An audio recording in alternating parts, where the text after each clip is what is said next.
guys, if you're new to Deception Bytes, hit the like and subscribe button and be sure to hit the bell to be notified of future videos. If you wish to support the channel, the links are in the description below. Now, fasten your seatbelt. Here we go.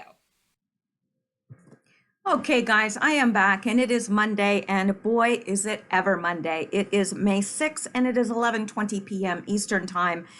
This has been a very eventful weekend, or it was a very eventful weekend for me. My stepfather had to go out of town, so my mother stayed with me because she was far too ill to go with him, and she was far too ill to be alone. So it was my gosh, I felt so bad for her. She is sick as a dog, but she is doing far better today. So I'm back to my normal schedule and recording. And also I've spent the last couple hours at least just trying to calibrate the sound, because I know several of you had told me that it was garbled when I was playing any videos, and certainly don't want that. I want you to be able to hear everything, including me. And I know some of you were still saying the sound is far too low. So I think I've got everything solved. I thought at first it might have been YouTube messing with me with the garbled sound, but no, it was my fault. So I've just been calibrating it and doing little calibrations and then testing it, and it's taken a long time, but I think I've got it. So you be the judge, because you're the ones that have to listen to it. So you be the judge and let me know what you think.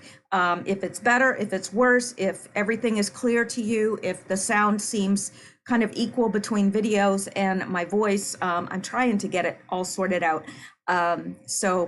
And every computer's a little bit different. So this computer, I've had to make some adjustments and so forth, but oh, it's so much better for me anyway.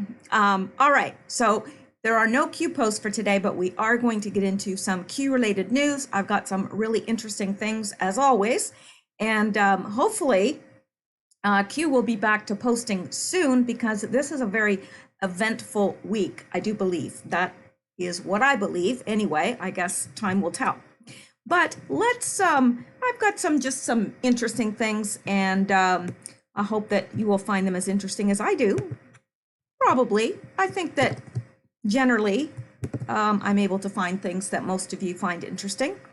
So let's look at this. If you haven't heard already, Tom Arnold's wife says she is divorcing him because of his Trump obsession.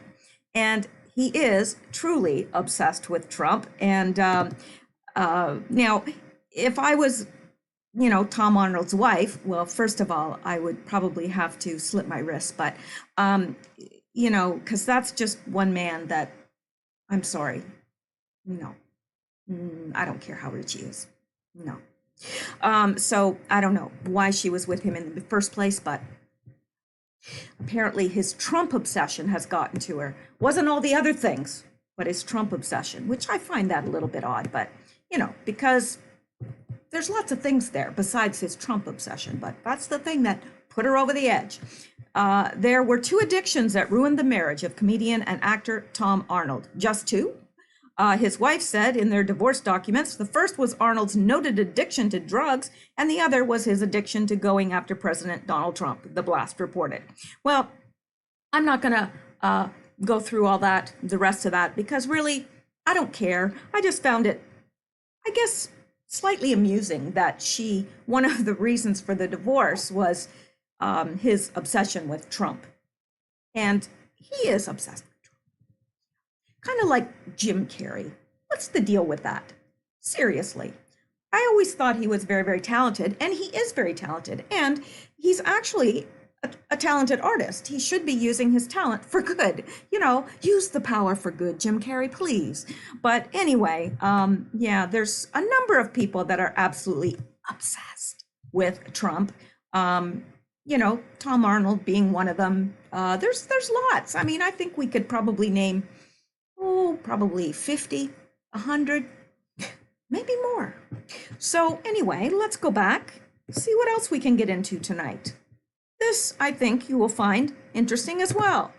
If you don't, then I don't know what to say about you. Hunter Biden's Chinese investment fund has large stake in Facebook. Company sells mobile phone app, which, well, I guess that's Face++. I don't know what they're trying to say that. Is that Facebook? Or is this a different app? Face Plus Plus? I don't know. Company sells mobile phone app which allows government to spy on the country's Muslims. Yeah, this is Hunter Biden's son. And, you know, interesting that they're always going after Trump's children. Always. Always. I mean, the guy that just said that, you know, Trump or Donald Jr. should have been aborted. I mean, what's wrong with people? Anyway, yeah, but nothing's ever said about Hunter Biden. And I find this like jaw-dropping. Hunter Biden's Chinese investment fund has large stake in Face whatever. Company sells a mobile phone app which allows government to spy on the country's Muslims. Hello. That's not going to go over well. That's not going to go over well at all. But who's ever going to hear it? You're not going to hear that on CNN or any of the other mainstream media sites. You're never going to hear that. Hunter Biden's overseas business ventures are becoming a problem for his father's nascent presidential campaign. In addition to Joe Biden's having to deal with his son's shady business dealings in Ukraine, it was just reported that Hunter Biden's Chinese investment fund, Bohai Harvest, has purchased a large stake in Face Plus Plus Cognitive Services. I don't know what is Face Plus Plus. The company specializes in facial recognition technology. The company manufactures a mobile phone app built by the Chinese government to introduce a mass surveillance state and spy on its citizens. Yeah, it doesn't surprise me, to tell you the truth. The app is used by the Chinese government to spy on Muslims in China's western province of the name that I cannot pronounce and will not, and you can't make me, where an estimated 1 million Muslims are held in re-education camps. This technology provides authorities access to data that shows personal information such as their religious activity, blood type, and usage of facilities. Now, why do you think that they want their blood type? Well, if they do the, what is that? Is it the Gulong or there's a, it's a religious practice in China, and really these are the ones that they have imprisoned and have used for organ transplants. They kill the prisoners and they use their organs because part of this religion is eating really well. I don't know if they're vegetarian, but I know that they eat very well and they have extensive health practices. So the practitioners of this particular religion or sect are very, very healthy. And so they use the organs from these prisoners who haven't done anything except practice their religion. And if someone else in China needs a heart transplant or whatever, they kill a prisoner. That's well known and well documented. So I'm not just pulling this out of my hinder parts. So I think that that's probably why they want the blood type for these Muslim prisoners, re-education camps. I'm sure they're re-educating them.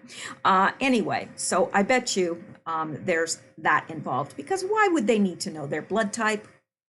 You'd wonder, wouldn't you? Well, actually, I don't wonder at all. I know. So the app is used by the Chinese government, and Human Rights Watch recently released a disturbing report about how the government uses the app.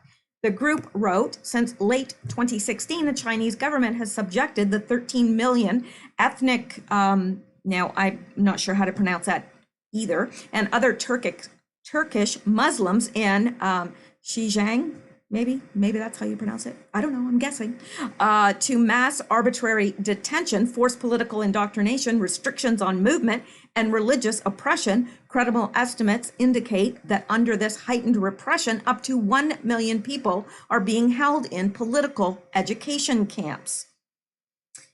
Yeah, the government's Strike Hard campaign against violent terrorism has turned Xinjiang into one of China's major centers for using innovative technologies for social control. According to the review of Chinese business filings by The Intercept, due to the way Bohai Harvest is structured, it networks with a number of other funds. Hunter Biden enjoys close proximity to influential Chinese government and business figures, which has made him an influential businessman in China. Yeah. Do we want his father to be our president? No. Heck no, no, we don't.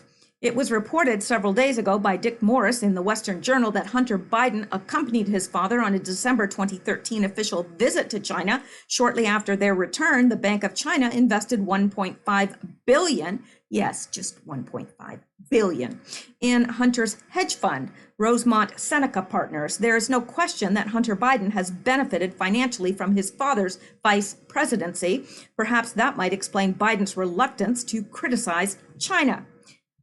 Yeah, and what do you bet that if his father gets in, that little Hunter Biden will get a job in government as well? And do we want somebody in government that has those kind of ties to China? No, we don't. I'm just answering that for you, because I'm pretty sure that I know how you think. Otherwise, you wouldn't be here listening to me.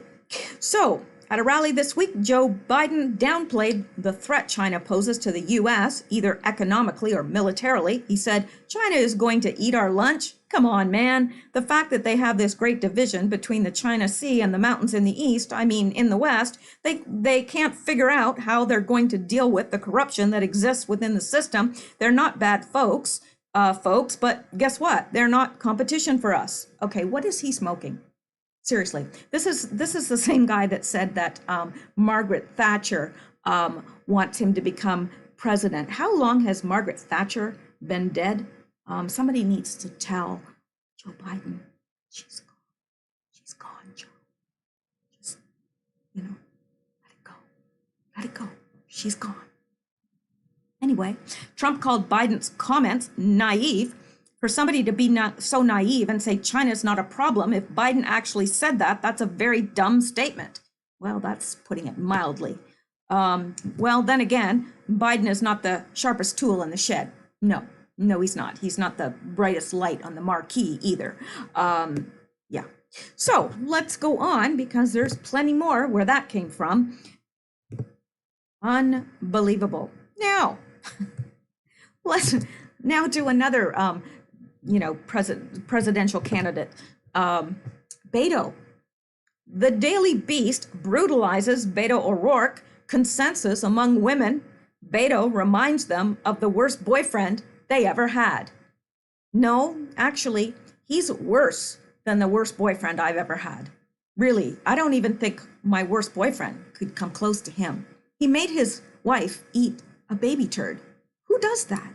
Really? I mean, I can't even say that, my ex-husband, well, he might have done something like that. It's not all there. But, yeah, no, just say no to Beto O'Rourke. Looks like Beto O'Rourke has fallen from grace. The rising star, whom an adoring media once believed would be the next Obama, is flaming out. Now the left is beginning to turn on him. The Daily Beast Margaret Carlson savages him in an op-ed. She starts out by writing that reacting to losing to Ted Cruz by running for president is like failing to land a role in a community theater production and deciding to take your talents to Broadway. Carlson said that he has become increasingly unpopular with women. Was he ever popular with women? No, really, was he? According to my unscientific poll asking every woman I see, Beto reminds them of the worst boyfriend they ever had, self-involved, convinced of his own charm, chronically late if he shows up at all, worth a meal or two, but definitely not marriage material. When he should be home with the kids or taking out the trash, he's jamming with his garage band or skateboarding at Whataburger. He's in and out of a funk, which requires long and meaningful runs to clear his head. Every thought he has is transcendent, worthy of being narrated, videotaped, and blogged. He is always finding himself. At age 46, the man asking to run the country is currently lost. He does seem a bit of a Peter Pan, doesn't he? Yeah, that's to put it mildly. Next, Carlson offers some much needed empathy for his wife. Yes, do feel sorry for his wife and Tom Arnold's wife as well. Feel sorry for her as well. And Jim Carrey's wife, if he's married. I don't know, but if he is, I feel sorry for his wife. So women feel Amy O'Rourke's pain, even if she doesn't. He was home for 5 minutes before he was off again. The kitchen where he made German pancakes for posting to his Instagram page was meticulously organized for him to swoop in as if he were taping an infomercial for a non-stick griddle. Right after his announcement, he blithely admitted his wife, who held a Nancy Reagan gaze for 3 minutes, would raise the children, sometimes with my help. He thought he was amusing. Yeah, we don't think that's funny. Beto, that's not funny. Not at all.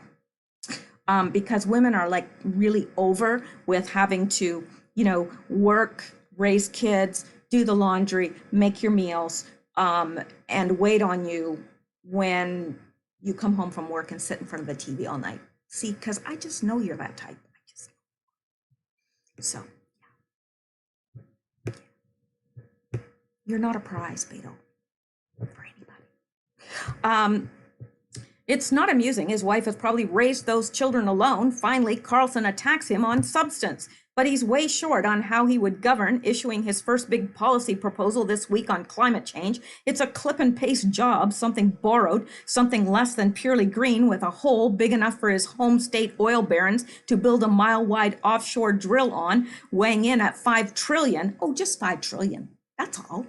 Just a little pocket change. It gauzily promises to meet this moment, a line in almost every speech. It all makes Alexandria Ocasio-Cortez half-baked Green New Deal look like like the Manhattan Project. Okay, whoever wrote this, I love them. I love them. So anyway, he also touched on healthcare last week in San Francisco in a room that holds 600, when in Oakland a month prior, Senator Kamala Harris drew 20,000. Yeah, 20,000.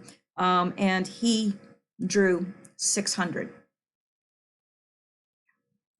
To say the least, Carlson is unimpressed with the golden boy from Texas, but man, he was just born to run. Yeah, he sure was. He should run fast, really fast. Far away.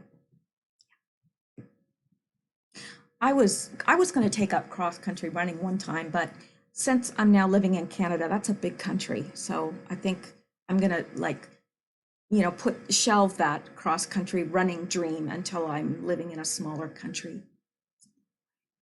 Anyway, okay, so here we go. Let's go on now and go back here. And we have this first words. If you try to, now this is the quote that got James Woods suspended. If you try to kill the king, you best not miss. Hashtag hang them all. Now, we know, of course, what he's talking to. They tried to kill the king, but they missed. So what is that? It's treason. Hang them all. And above, he says, above is the famous tweet that got James Woods suspended. It's an awesome tweet. Of course it's an awesome tweet. James Wood is an awesome guy. He's witty and very, very intelligent. Many have quoted it like I have here. Why haven't we been suspended? Because it's not the words, it's who said them.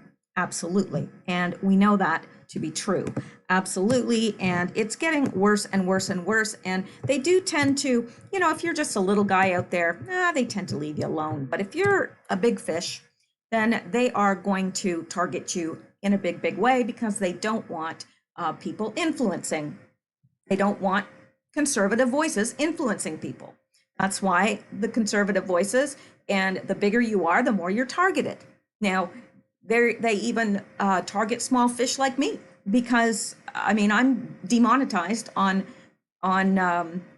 YouTube here, and I don't think I have any hope of being remonetized, because I don't even know what I was demonetized for. They said that I had reused content. Well, I don't know.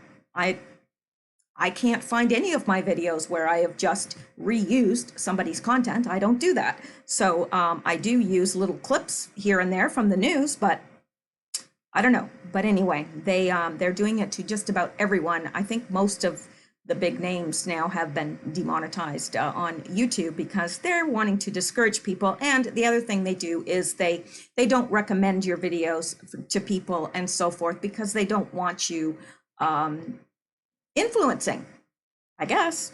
I don't know. So let's go on now. Now that I've, Told you all my woes. The Speaker, 2018, impeach? Wait, what? And this is in response to Donald Trump. He says, jobs, jobs, jobs. Job surge and April unemployment rate falls to the lowest since 1969. Yeah, 1969. Wow. I bet some of you weren't even born in 1969, right? But so the Speaker, 2018, says, impeach? Oh, he says, impeach. Wait, what? Because really, what kind of a numbskull really wants to impeach a president when the economy just won't quit and jobs are, I mean, if you don't have a job, you probably don't want one. Now, granted, don't get testy on me, because I know that there are some areas of the country where there may be a ton of jobs and not enough people to take them. And then in other areas of the country, it might be in a rural area or an area where there are not a lot of jobs. So I do realize that. But if you are in a metropolitan area, chances are there are plenty of jobs. I do realize, though, that there still are areas, pockets of places where there's not a lot of jobs just because of whatever, industry pulling out, what have you. So let's get to the next one. And look at this, poor, poor, poor Obama. Obama considered Trump's election a personal insult. And we all care, don't we? President Barack Obama considered Donald Trump's election a personal insult by voters seeking to destroy his legacy by electing a buffoonish racist, according to a book excerpt. A buffoonish racist. They won't let that racist thing go. They just keep on with it and keep on with it and keep on with it, even though there's no evidence of his racism, but there is plenty of evidence to the contrary. Nobody looks at that evidence. They just keep repeating what they hear. He's racist. He's racist. Well, can you give me one example of when he was a racist, or when he exhibited racist behavior? No, they can't. But he's still racist. Whatever. Obama also reportedly called Clinton's effort a scripted, soulless campaign. Obama may not have been on the ballot, but it was hard not to see the vote as a personal insult, as he called it, on the campaign trail, Baker wrote in his newest update. Baker added that Obama sighed, this stings, this hurts, after Obama won the night on election day, and he ultimately felt that America had turned on him. You better believe it, Obama. America has turned on you. Absolutely. They have done a complete turn. Absolutely.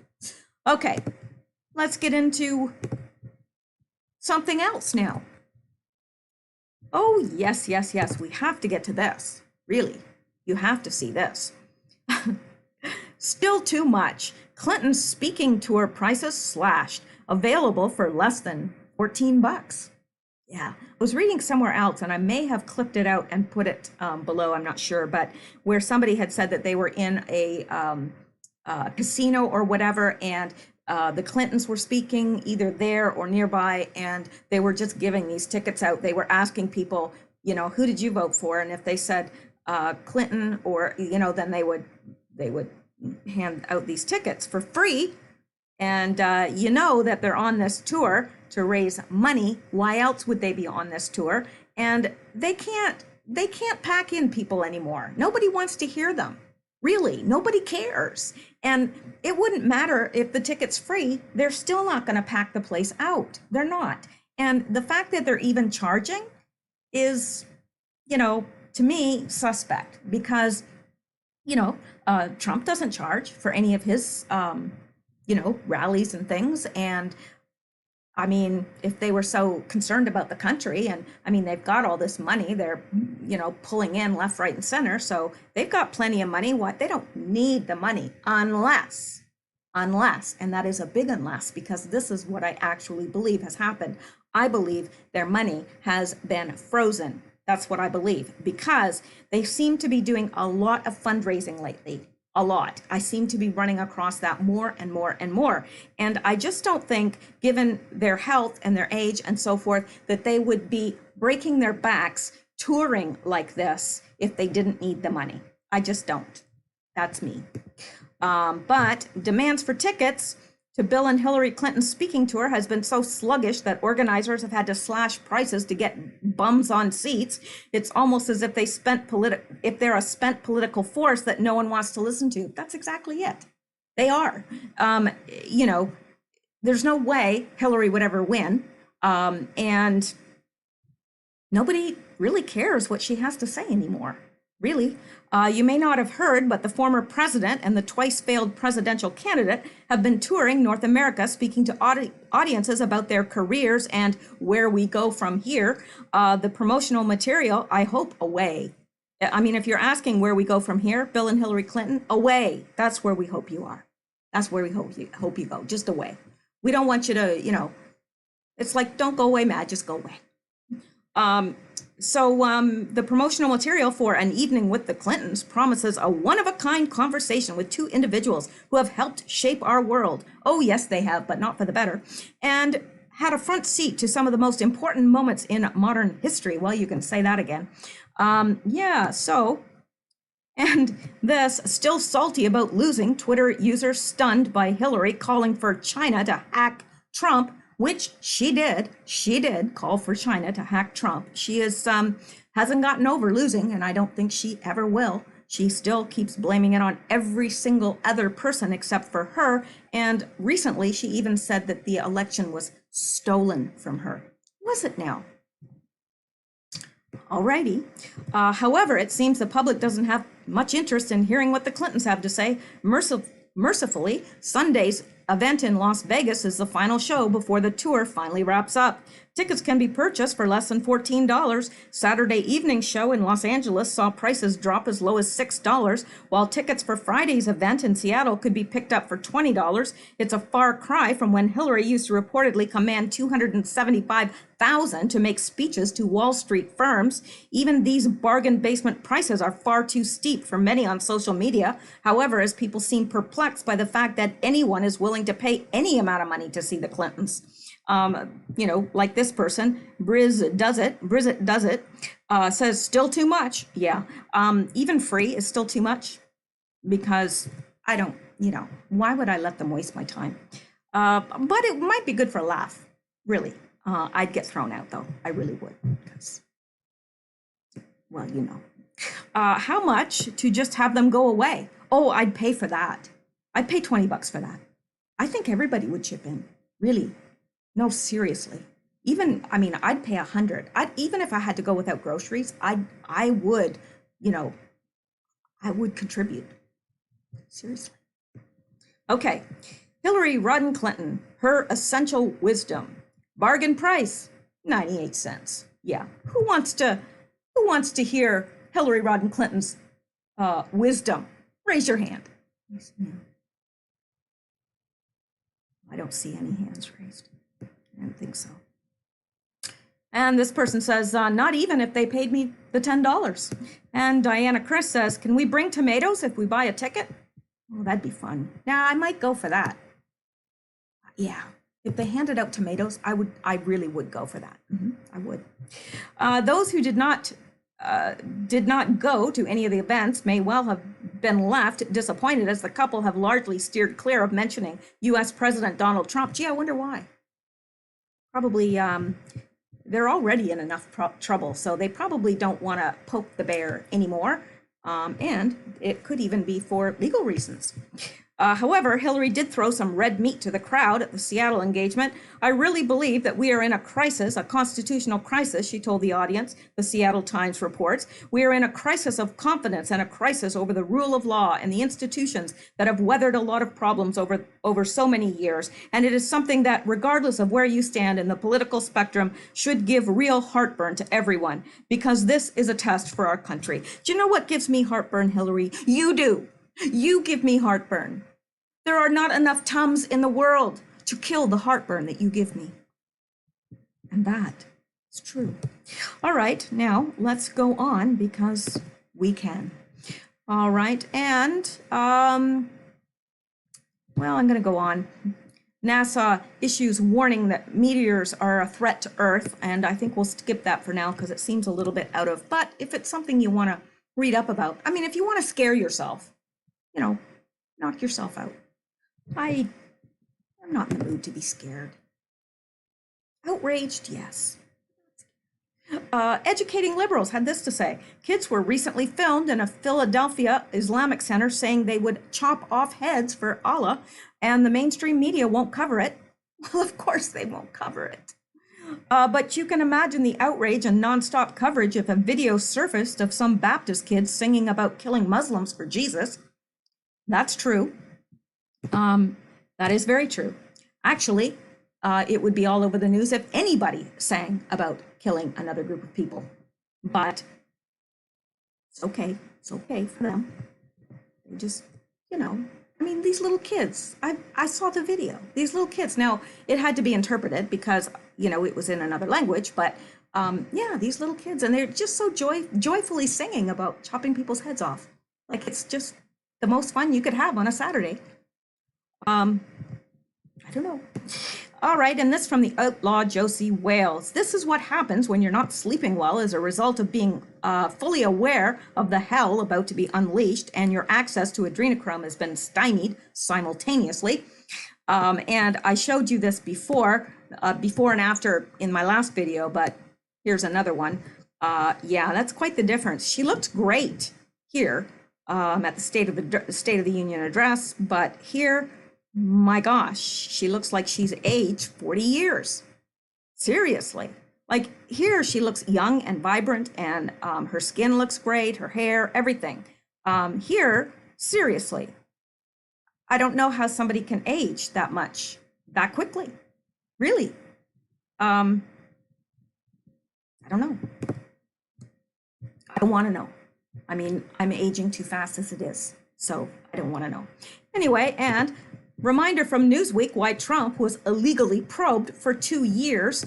And this was, remember when, well, back in 2016, they already had the this Newsweek cover ready to go because everybody just assumed it would be Hillary. In fact, Newsweek was not the only one that already had their cover ready to go. And this was the cover, special commemorative edition, Newsweek, Madam President, Hillary Clinton's historic journey to the White House, November 2016. Yeah, had that all ready to go, but they were disappointed. Oh gosh, now we got to find a picture of Trump.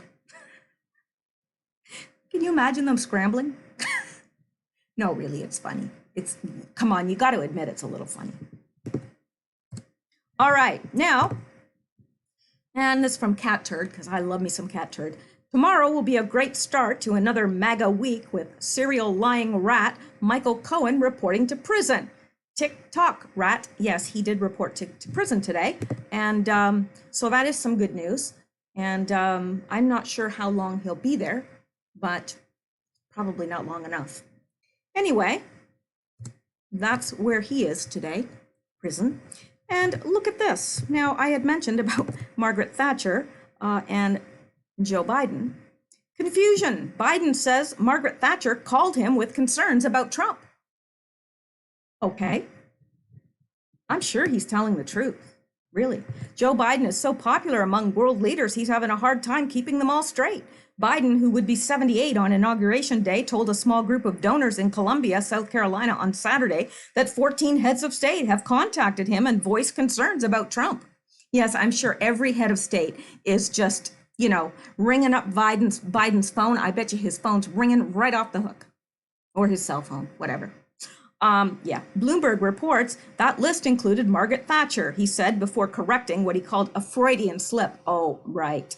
That he was actually referring to current British Prime Minister Theresa May. Oh, I bet. Thatcher died in 2013. She left office in 1990. So yeah, if Margaret Thatcher called him, that would be world news, seeing as she's been dead for, quite a while now. And she had been dead for 3 years before Trump was even elected. So yeah, if she did call Joe Biden, that is world news, really.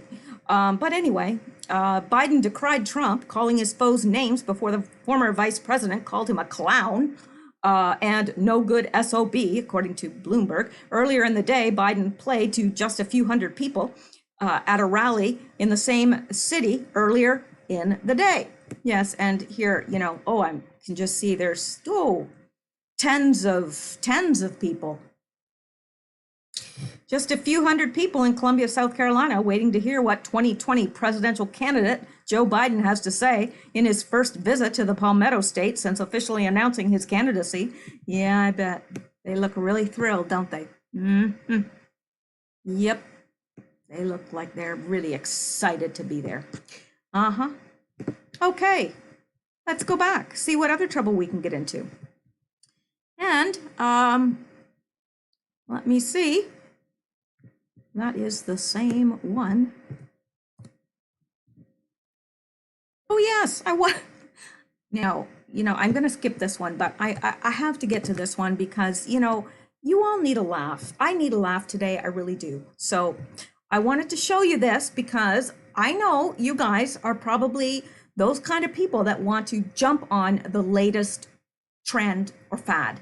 And I think that the next time I get on air, that I will be sporting some.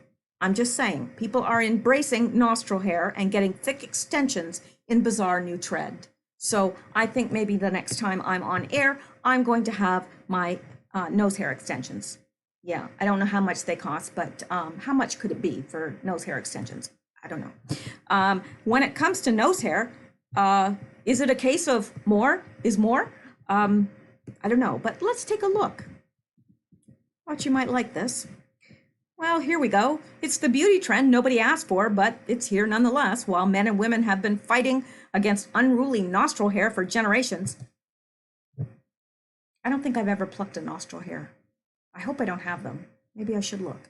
But anyway, the latest fad seems to be incorporating nostril hair extensions into your life. There you go.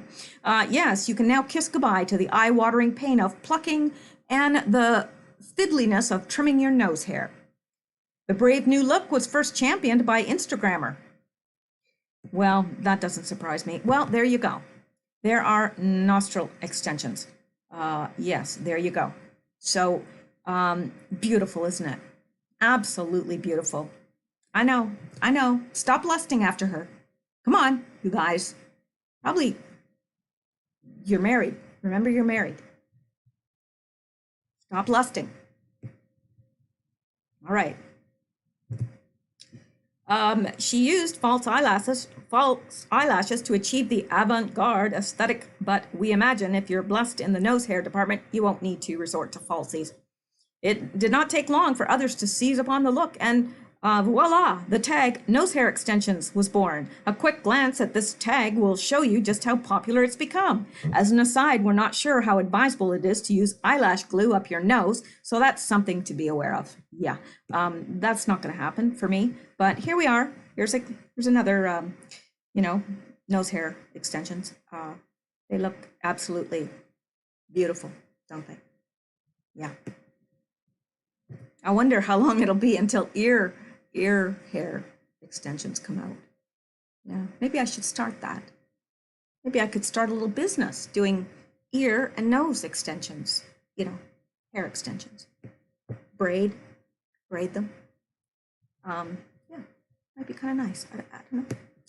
Anyway, if you're happy to just leave your nostril hair as is, here's some interesting facts. It grows at a rate of 0.35 millimeters per day, and it's actually our friend. Did you know that? Nose hair, it's your friend. As it acts as one of the body's first lines of defense against environmental nasties, such as spores and germs. So where nostril hair is concerned, could it be a case of more is more? No, I don't think so. I was going to say it's not going to catch on, but apparently it already has. So there you go.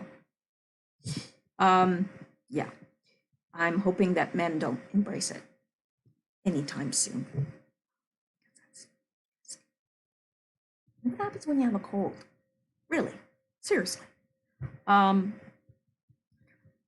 Okay, and this is the next, and I think it is the last. Well, I do. I think it is the last. So we've got this from Catchard. Treasury Secretary Steve Mnuchin formally rejects Democrat request for Trump's tax returns. Let the triggering begin. Yes, yes, indeed. That's exactly what will happen. We know that. Yeah, so that is it for tonight. And I guess I will be back tomorrow. I was going to say, Lord willing, and the creek don't rise, but I will be back tomorrow if everyone is well and good. And I'm hoping that that will be so. It's the oddest thing because this area, everyone is sick. I mean, everyone, and people that don't normally get sick. And it's the oddest thing. Like my sister-in-law, my brother passed away, but my sister-in-law had to take 3.5 weeks off work. And this is someone that never, ever misses a day's work, ever. So yeah, just very odd. Everyone in this area is sick, sick, sick. And I remember when I came back here, I remember thinking, because I don't know, it's the weirdest thing. I come back here, I get sinus infections and all sorts of things. But when I lived in the States, I never got sick, ever, hardly ever. In fact, the whole time I was in the States, I think I probably had less than 5 colds, if that. Like that's a stretch. Even thinking I had 5 colds would be a stretch because I never got sick. So it's odd. There's something here. I know I sound like a conspiracy theorist, don't I? No wonder I got demonetized. Anyway, you guys have a great evening. I'm sorry that I'm so late tonight, but I will try to be a little earlier tomorrow night. At least I will try my very best, and hopefully we'll have some Q posts. If not, we've always got plenty of Q related news. So I will talk to you then. Thank you guys so much for listening and for your support and your comments, and for the coffee and for my Patreon supporters. Thank you so much. I appreciate it all. And you guys are wonderful. Talk to you later. Next time you see me, I might have some nostril hair extensions. You just don't know, do you? You don't.